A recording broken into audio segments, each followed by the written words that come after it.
Hello, gorgeous. I'm Danielle Rosaria and I paint pictures. Let's paint some clouds.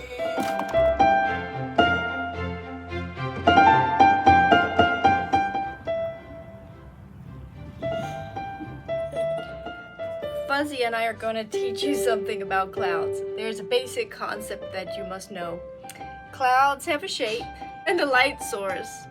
If you know where the light source is going to be, you know where the lightest parts on the clouds will be and where the shadows will be, and that will give your clouds shape and dimension. Now you can make choices when you paint clouds.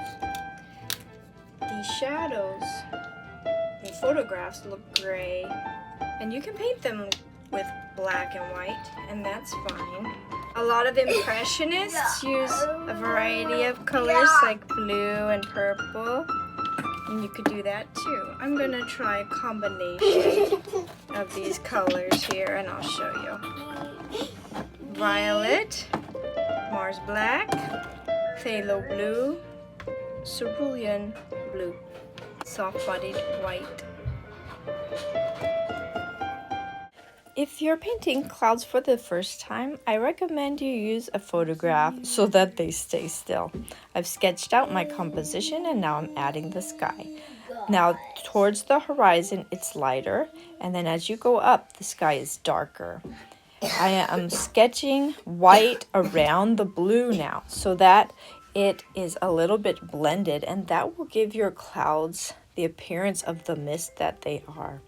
And now I'm adding some of the lightest parts of the clouds.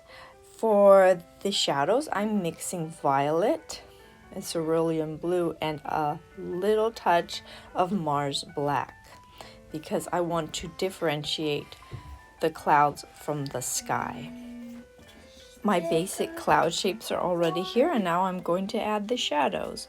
I'm working fast because these are acrylics and they dry quickly, and I want everything to look blended and cohesive. I want this cloudscape to have depth. So these shapes are small near the horizon, and I'm thinking about my light source, and my light source is coming from the upper right hand corner. Something that the classical painters always include is creating depth using the values of the paint. So towards the back, the values tend to be lighter, and then as they become more distinct, they become darker as they approach the viewer. So I'm making the shadows just a tiny bit darker as they approach my eye.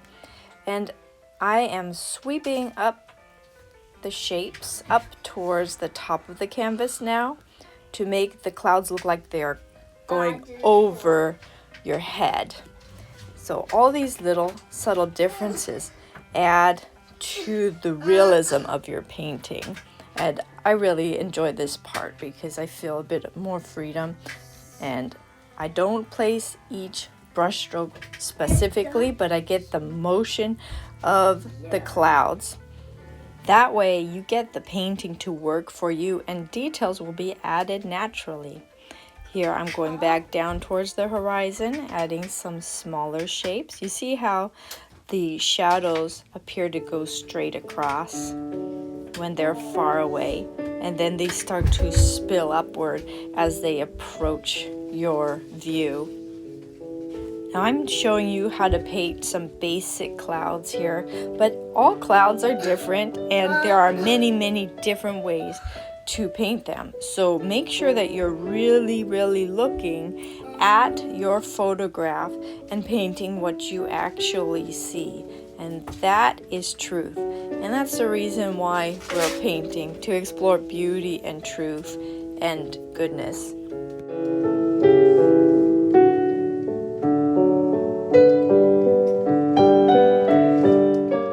One of my favorite artists on YouTube is Paint Coach, and he has a video on do's and don'ts for painting clouds, so I'm going to link that in the description.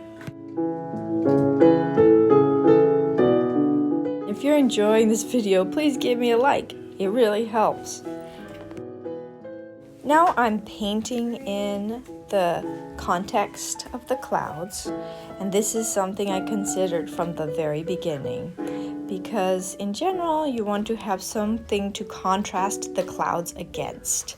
This is a photograph that my brother sent me when he was visiting Rome, and these are some ruins, very nice ruins with shadows, and you can see how the sun is peeking out through the clouds and shadowing some other areas. So it's a really, really nice photograph that actually shows off the dimensions of the clouds.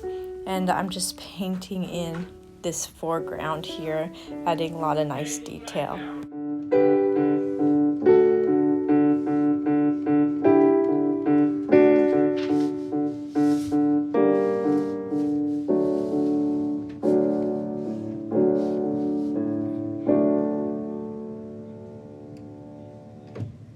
So that's my take on painting basic clouds.